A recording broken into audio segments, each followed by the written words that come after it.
हाँ तो मेरे प्यारे दोस्त, मैं फिर आपके बीच में एक वीडियो लेकर के आया हूँ और इसमें मैं आपका उत्तर वैदिक पीरियड के बारे में लेटर वैदिक पीरियड के बारे में बताने वाला हूँ। और ये मेरा बहुत ही इम्पोर्टेंट पॉइंट है। और मैं इसमें जो आपका मैंने ऋग्वेदिक पीरियड की बहुत सारे मैंने आपको चीज़ों को मैंने बताया था, और उसके बाद की जो उत्तर वैदिक पीरियड है, और इस उत्तर वैदिक पीरियड में क्या क्या वैसे इवेंट हुए थे, कौन कौन से ऐसे घटनाएं हुए थे। तो ऐसे तो जो ऋग्वेदिक पीरियड है और उत्तर वैदिक पीरियड है, ये दोनों में बहुत सारी समानताएं देखने को मिलती है, बहुत सारे सिमिलर ही है, कोई ज़्यादा आपको अंतर देखने को नहीं मिलता है। जो आपका ऋग्वेदिक पीरियड में जैसे जैसे चीज़ें वहाँ पे देखने को मिल रहा था, वैसे वैसे उत्तर वैदिक पीरियड में भी देखने को मिलता है। आज मैं सिर्फ आपको थोड़ा सा चीज़ों में बताऊंगा। सबसे इम्पोर्टेंट चीज़ें हैं जो हमारा है 16 संस्कार। ये 16 संस्कार जो हमारे 16 संस्कार है, जो हमारे हिंदू रिलीजन से ही बिलोंग करता है कहीं ना कहीं। और ये देखने को मिलता है कि जब एक बच्चे का जन्म होता है और उस जन्म लेने के बाद उनका जब अंत होता है, जब उनकी इंड होती है, जब उनका डेथ होता है, तो उस टाइम तक जो उनका जन्म से लेकर के मीन्स इंसान का एक जीरो पीरियड से लेकर के इंड टाइम तक का पीरियड है, इसके बीच में जो संस्कार होते हैं, जो बहुत सारे ऐसे हमारे लिए संस्कार होते हैं लेकिन मुझे मालूम नहीं होता है, तो मैं आज ये जानने वाला हूँ कि ये कौन कौन से संस्कार हैं और इसमें क्या क्या चीज़ें होते हैं। तो चलिए, बहुत इंपॉर्टेंट है, आप इसको मिस ना करिएगा, वीडियो बहुत इंपॉर्टेंट आपके लिए है। तो फर्स्ट मेरे पास है, आपके पास फर्स्ट जो संस्कार देखने को मिलेगा वो कॉन्सेप्शन संस्कार। मीन्स जो गर्भावस्था में जब होता है कोई बच्चा, तो गर्भावस्था में जब बच्चा होता है तो उसके लिए जो जो चीज़ें हमारे संस्कार अकॉर्डिंग बहुत सारे चीज़ें जो की जाती है हमारे घरों में, वो हमारा गर्भावस्था की संस्कार कहलाती है।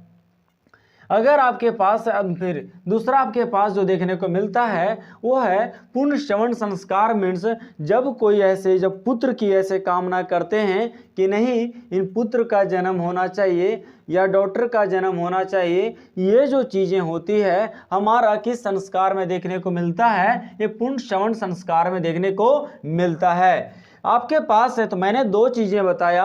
सबसे पहला कॉन्सेप्शन मीन्स गर्भावस्था टाइम पीरियड में जब जो भी चीज़ें संस्कार के अकॉर्डिंग जो आते हैं वो सारा हमारा गर्भावस्था संस्कार कहलाती है। और सेकंड आपके पास है पूर्ण श्रवण संस्कार। मीन्स जो भी डॉटर एंड सन के अकॉर्डिंग जो मैं संस्कार करता हूँ, जो गर्भावस्था के टाइम पीरियड के अकॉर्डिंग ही वो हमारा जो होता है वो पूर्ण श्रवण संस्कार के अंडर कंसिडर की जाती है। अदर आपके पास है कौन सा है, यह है सीमांतोन्नयन संस्कार।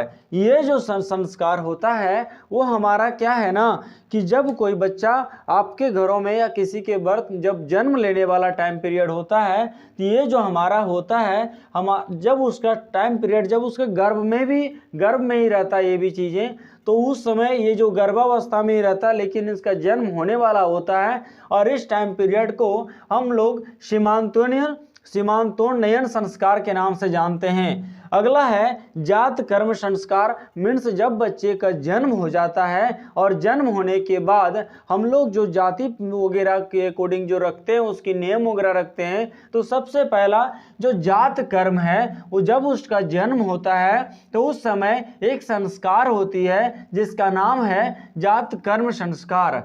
उसके बाद जब उनका जन्म होने के बाद बर्थ होने के बाद ये होता है कि उनके लिए नेम रखने की प्रथा होती है। मीन्स उसका नेम रखा जाता है। और देखे होंगे बहुत जब पंडितों को बुलाया जाता है तो पंडित हमारे जो नेम रखते हैं उनके लिए कि तो ये जो हमारा है वो नेमिंग संस्कार के अंडर आता है, नामकरण संस्कार के अंडर आता है। अगला है इमिग्रेशन। जब क्या होता है कि बच्चे का जन्म भी हो गया और वो बच्चे अब जो है सो इतना ज्ञान हो चुका है कि वो बाहर घूम सकता है और कहीं अपनी दुनिया में अपनी जो भी दुनिया बनाना चाहता है उसके अकॉर्डिंग इस दुनिया में घूमना चाहता है, समझना चाहता है, तो उसको इमिग्रेशन के नाम से जाना जाता है। और इस टाइम पीरियड में वो अपनी जो बगल में है या पूरी दुनिया में या कहीं भी ऐसे प्लेस हो जो घूमना चाहता है, तो ये जो चीज़ें होती है वो इमिग्रेशन के अंडर आता है।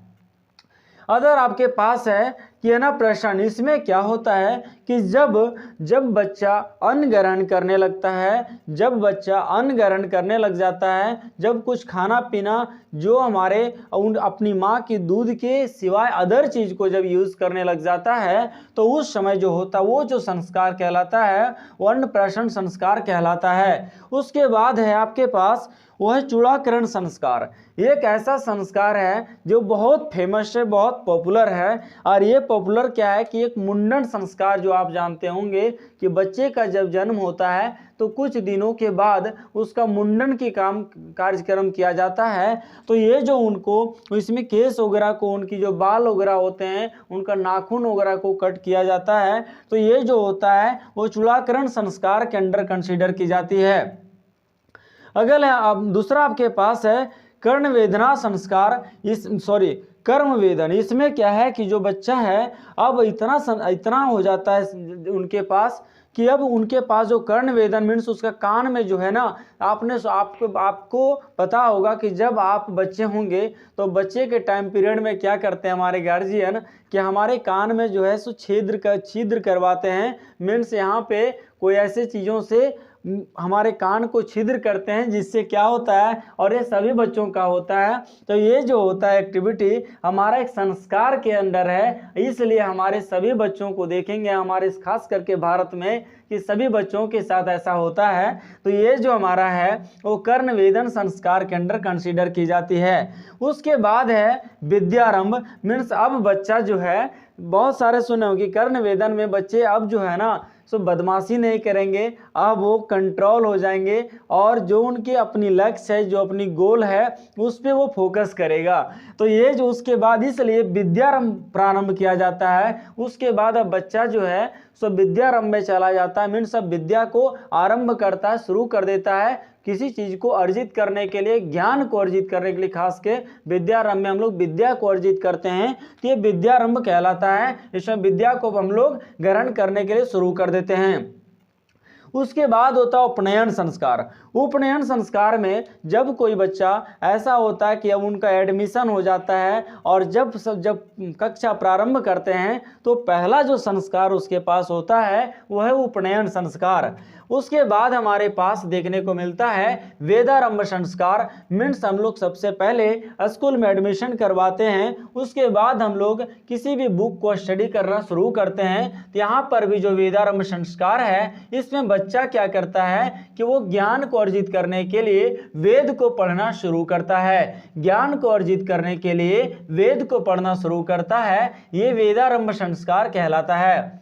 उसके बाद एक तो केशांत संस्कार। इसमें क्या है कि जो बाल वगैरह है बनाया जाता है, केस को बनाया जाता है और इसमें भी एक तरह से मुंडन ही होता है कि हम लोग कभी भी वेद को पढ़ने के लिए जा रहे हैं तो देखेंगे कि जो गुरु आश्रम होता है, गुरु आश्रम में जो पढ़ने वाले विद्यार्थी होते हैं वो सबसे पहले अपने बाल जो होते हैं उनको सबसे पहले हटा देते हैं और उनको माना जाता है कि उसके बाद अपनी गोल के लिए वो ज़्यादा से ज़्यादा टाइम दे सकता है और उनका माइंड जो मानसिक सिचुएशन होता है उस समय सबसे बढ़िया होता है।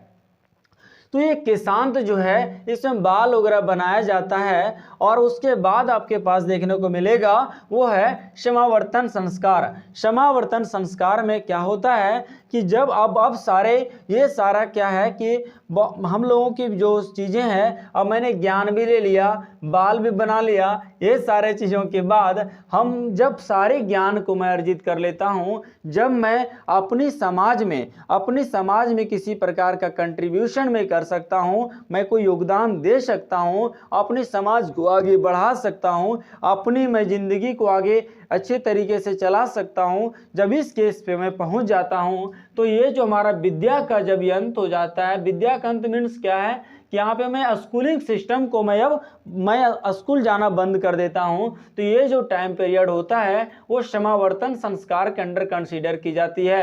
जब कोई बच्चा स्कूल जाना बंद कर देता है और वो गृहस्थ जीवन में जाना चाहता है अब, तो ऐसे जो टाइम पीरियड होगा वो समावर्तन संस्कार के अंडर कंसीडर की जाती है। उसके बाद जब यहाँ पे विद्या का हम लोग जब अपने ज्ञान को अर्जित कर लेते हैं, फिर उसके बाद गृहस्थ में जाते हैं और ये गृहस्थ जो है ये मैरिज में हम लोग चले जाते हैं, फिर हम लोग का मैरिज हो जाता है और मैरिज के बाद एक समय ऐसा आता है जो यहाँ पे अंत्येष्टि संस्कार में चला जाते हैं। मीन्स वो इंसान जो होते हैं वो कहीं ना कहीं वो उनका अंत हो जाता है और अंत होने के बाद जो संस्कार होता है वो अंत्येष्टि संस्कार कहलाता है। तो फिर से ध्यान से, पहला मैंने बताया कॉन्सेप्शन, इसमें क्या है कि गर्भावस्था में बच्चा होता है और उसके लिए जो चीज़ें संस्कार की जो होता है वो कॉन्सेप्शन संस्कार के अंडर आता है, गर्भावस्था के आता है। पूर्ण श्रवण ये जो होता है सो बच्चों जो बेटा जो हम लोग कहते हैं कि बेटा को प्राप्ति हो जाता, तो इसके लिए जो संस्कार होता है वो पूर्ण श्रवण संस्कार होता है। फिर उसके बाद जो बच्चे का जन्म लेने का कुछ समय पहले का होता है ये सीमांत तोरणीयन संस्कार कहलाता है। जात कर्म होता है, इसमें बच्चों का जाति जो हम लोग बिलोंग करते हैं ये जात कर्म संस्कार में होता है। फिर नेमिंग संस्कार, नेम रखा जाता है। इमिग्रेशन, जब वो पूरी दुनिया घूमने लग जाता है तो ये इमिग्रेशन कहलाता है। फिर है अन्नप्राशन संस्कार, इसमें अन्न ग्रहण करने लग जाता है। चूड़ाकरण संस्कार, इसमें उनकी बाल वगैरह मुंडन वगैरह काम करवाया जाता है। कर्णवर्धन संस्कार, जब कर्ण को छिद्र कराया जाता है। विद्यारंभ संस्कार मीन्स विद्या को ग्रहण करने लग जाता है। उपनयन संस्कार, जब वो स्कूल में एडमिशन कराने के लिए चला जाता है तो पहला जो होता है संस्कार वो उपनयन संस्कार होता है। फिर वेदारंभ हो जाता है और ये यहाँ पर वेद को पढ़ना शुरू कर देता है कि शांत में बाल को बना लेता है और वो मुंडन करवा करके वैसे ही रहना वो ज़्यादा चाहता है। फिर समावर्तन संस्कार, अब उसकी विद्या यहाँ पे पूरी अर्जित कर लेता है और वो स्कूलिंग सिस्टम को छोड़ देता है, मतलब स्कूल को जाना बंद कर देता है। और अब यहाँ पे जो मैरिज हो जाता है उनकी, ये गृहस्थ आश्रम में चला जाता है और उसके बाद जब उनकी मृत्यु हो जाती है तो संस्कार होता है, एक अंत्येष्टि संस्कार होती है। अब यहाँ पे एक चीज़ें और देखने को मिला, वो आश्रम। आश्रम आपने बहुत सारा सुना होगा। ये जो आश्रम है हमारा, जो जिस समय वैदिक पीरियड चल रहा था वो आश्रम का मीनिंग कुछ और था। आज का आश्रम का कुछ और भी हम लोग मान लेते हैं, बट उस समय जो आश्रम का मीनिंग होता था ये 4 टाइप का आश्रम होता था। पहला होता था ब्रह्मचर्य आश्रम, और ब्रह्मचर्य ये जो होता था आश्रम का काम होता था सोशल के लिए काम करना, जो समाज को कैसे विकास करना है, शिक्षा को कैसे आगे बढ़ाना है, बच्चों की डेवलपमेंट कैसे करनी है, ये सारे चीज़ों पे फोकस किया जाता था। इसलिए आश्रम का हमेशा प्लेसमेंट किया जाता था। तो ये जो ब्रह्मचर्य आश्रम है इसमें 0 to 25 मीन्स जब बच्चे का जन्म होता था, जन्म लिया भी नहीं है, जब वो गर्भावस्था में ही है तो गर्भावस्था से ले करके वो विद्या ग्रहण तक के 25 ईयर तक की ये टाइम पीरियड ब्रह्मचर्य आश्रम कहलाता है। और इसमें वो विद्या आरंभ करता है और कोई भी बच्चा को यहाँ पे विद्या देने पे ज़्यादा फोकस किया जाता है, मीन्स ज्ञान पे सबसे ज़्यादा फोकस किया जाता है। फिर गृहस्थ है, और एक गृहस्थ आश्रम में क्या होता है कि जो बच्चा होता है अपने समाज के लिए वो धर्म कर्म पे फोकस करता है और ये और भी विकास पे फोकस करता है। तो गृहस्थ में जो है इसका टाइम पीरियड जो देखने को मिलता है वो 25 to 50, यहाँ पे 25 से लेकर के 50 तक की जब एज होता है इस टाइम पीरियड में वो गृहस्थ टाइम पीरियड में होता है। उसके बाद है यहाँ पे वानप्रस्थ संस्कार, और ये 50 से 75 में है। और इसमें क्या होता है जब आध्यात्मिक में चला जाता है, मीन्स आज भी आपने देखा होगा कि जो लोग होते हैं वो सबसे पहले ज्ञान अर्जित करते हैं, ज्ञान अर्जित करने के बाद गृहस्थ जीवन में जाते हैं, उनका मैरिज हो जाता है, फिर अपने बच्चों को जन्म देते हैं। और ये सारे करने के बाद जब वो बूढ़े अवस्था में हो जाते हैं तो क्या होता है कि बूढ़े अवस्था में जाने के बाद वो देखना कि बहुत सारे वेद वगैरह को पढ़ने लग जाते हैं, मीन्स आध्यात्मिक में चले जाते हैं, भगवान के बारे में ज़्यादा सोचने लग जाते हैं और इस और भी चीज़ों के बारे में ज़्यादा नहीं सोचते हैं, ज़्यादातर वो गॉड के बारे में सोचने लगते हैं। और उसके बाद जो सबसे अंत है वो है संन्यास, मीन्स अब वो सभी चीज़ों से मुक्ति पा लेते हैं, लिबरेशन की बात करते हैं कि मैं अब दुनिया में कुछ पाना नहीं, मुझे मोक्ष की प्राप्ति करना है, मीन्स मुझे गॉड के पास जाना है, स्वर्ग में जाना है। ये जो चीज़ें आपने सुने होंगे तो इसमें जो लोग होते हैं वो बहुत सारे आध्यात्मिक ग्रहण सबसे पहले करते हैं और आध्यात्मिक ग्रहण करने के बाद वो गॉड के पास चले जाते हैं, मीन्स स्वर्ग चले जाते हैं और वहाँ पे उनकी मोक्ष की प्राप्ति हो जाती है। तो मोक्ष की प्राप्ति का जो एज है वैदिक अकॉर्डिंग यहाँ पे 75 टू 100 मीन्स 75 से 100 की टाइम पीरियड जो एज होता था 75 टू 100, इस टाइम में वो संन्यास में चले जाते थे। और यहाँ पे वनप्रस्था में जो है 50 टू 75 इसमें वो आध्यात्मिक में लीन हो जाते थे, और गिरस्थ में हमेशा वो रजोगुण में रहते थे। और ब्रह्मचर्य जो है यहाँ पे 0 टू 25 में मीन्स गर्भावस्था से लेकर के 25 तक का ये जो टाइम पीरियड होता है वो ब्रह्मचर्य बोला गया है। ये 4 टाइप का आश्रम होता था। और मैं बता दूं कि जो वुमेन होते थे या गर्ल्स होते थे, गर्ल्स की मैं बात करूं तो एजुकेशन की उस समय जो होता था वो 2 टाइप का यहाँ पे देखने को मिलता है। सबसे पहला मिल रहा है यहाँ पे, वो मिल रहा है यहाँ पे सुधोवधु जो होता था मीन्स वहाँ पे एजुकेशन 2 प्रकार का मिलता था, एक सुधोवधु और दूसरा होता था ब्रह्मवधिनी। ये जो सुधोवधु जो होते थे गर्ल्स के लिए इसमें क्या होता है कि 16 टू 17 ईयर जब उनका मैरिज का टाइम पीरियड का पहले जो भी टाइम पीरियड मीन्स 18 साल में माना जाता है कि मैरिज का टाइम पीरियड हो गया। तो इसके पहले क्या है कि ये जो टाइम पीरियड हमारा है, इस जो उनकी बर्थ से लेकर के उस टाइम पीरियड तक के, इस टाइम पीरियड में उन्हें गुरुकुल में जाना पड़ता था और गुरु आश्रम में ज्ञान लेना पड़ता था, और गुरु के साथ में ही रह करके वो ज्ञान को अर्जित करते थे। और यहाँ पे जो ब्रह्मवधिनी है इसमें जो है फुल टाइम पूरी लाइफ को ही समर्पित कर देती थी कि नहीं अब मुझे ज्ञान ही लेना है, वेद को ही पढ़ना है, वेदांग को ही पढ़ना है, और ये सारे चीज़ों में आर्नेक को ही जानना है, और ये सारे चीज़ों में वो रह जाती थी। और बाद में पूरी समाज के लिए बहुत सारे ज्ञान को फिर वो प्रदान करते थे, मीन्स समाज के लिए कंट्रीब्यूशन में वो लग जाया करती थी। तो ये जो चीज़ें मैंने बताया यहाँ पे आपका लेटर वैदिक पीरियड की जो भी हमारे इम्पोर्टेंट चीज़ें थी मैंने उसको बताने का प्रयास किया, क्योंकि जो ऋग वैदिक पीरियड है और उत्तर वैदिक पीरियड है ये दोनों के पीरियड में बहुत सारी सिमिलर है, बहुत सारी की सभी सिमिलर है। मीन्स रीड हमारा देखने को मिलता है ऋग वैदिक पीरियड और उत्तर वैदिक पीरियड में उसी का फल देखने को मिल रहा है। जो चीज़ें वहाँ पे देखने को मिली उत्तर वैदिक में भी देखने को मिलता है। अब ये जो चीज़ें मैंने बताने की प्रयास किया। Thank you so much. और आने वाला वीडियो में और भी सारे जो रिलीजन के फैक्टर के बारे में बताऊंगा, जैसे बौद्ध धर्म के बारे में मैं बात करूंगा, जैन धर्म के बारे में बात करूंगा। तो थैंक यू सो मच।